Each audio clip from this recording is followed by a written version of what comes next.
waa ku faraxsanahay intaan anagoo ahoo ka imaanay maxaas iyo ka xagga inaan maanta idila joogno aniga su'aalo badan la weydiiyaa waxa la yiraahdaa sababta teedaan xor u tahay tardana aysan xor ahayn maxay tahay anigu waxaan dhahaa cadawaa dhexdeena ku jiray haddii laga saaro tarda dadka jooga ayaa dalkii dadka xoreyn kara kuwa kale waxay dhahaan maye ayaga meesha ku nimankay rabaan inay nimankii heshiiyeen war ma heshiinin waay aniga dabageed waana la yaqaan Soomaa waana la xantaa waxa la yiraahdaa nimankan maalkiisina ha dadkoodii iyo dalkoodiiba xor ma in xoriyaan diyaar ma war diyaaraan u nahay meesha ka tagayna suga sabab maxaas ay xor u tahay maqkur xor ahaan wayta ma jirto sababteedaan ay xor u tahay tarda xor ahaan waysa ma jirto sabab nimeeshaan ninka jooga murursada inuu meeshaan joogo oo habar gidir meeshaan joogto oo xawaadle ama madaxweyne ciise ka yimid Itoobiya salkiid meeshaan joogo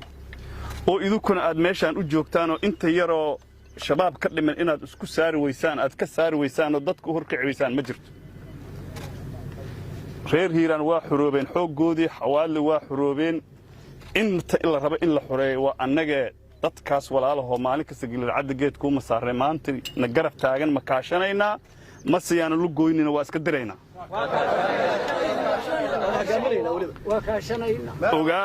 ogaada ilaahay hadaad balan la gasho balantaas waa inaad fuliso gaal hadaad balan la gasho waa inaad fuliso islaam hadaad la gasho waa inaad fuliso walaal hadaad la gasho waa inaad fuliso madax hadaad la gasho balantaas waa inaad qof aanan balantu galo aan fulinayn islaamna ma ahan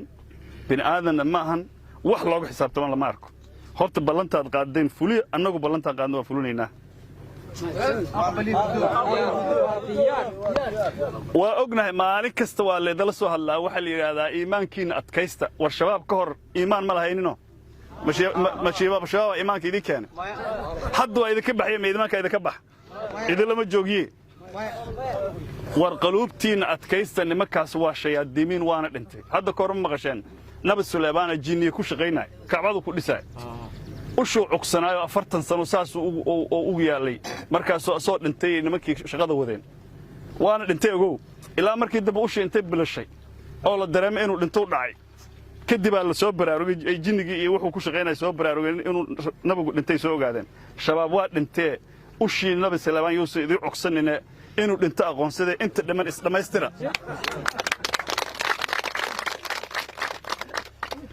annaga waa faana dadka ana ugu san dheeraan dhaha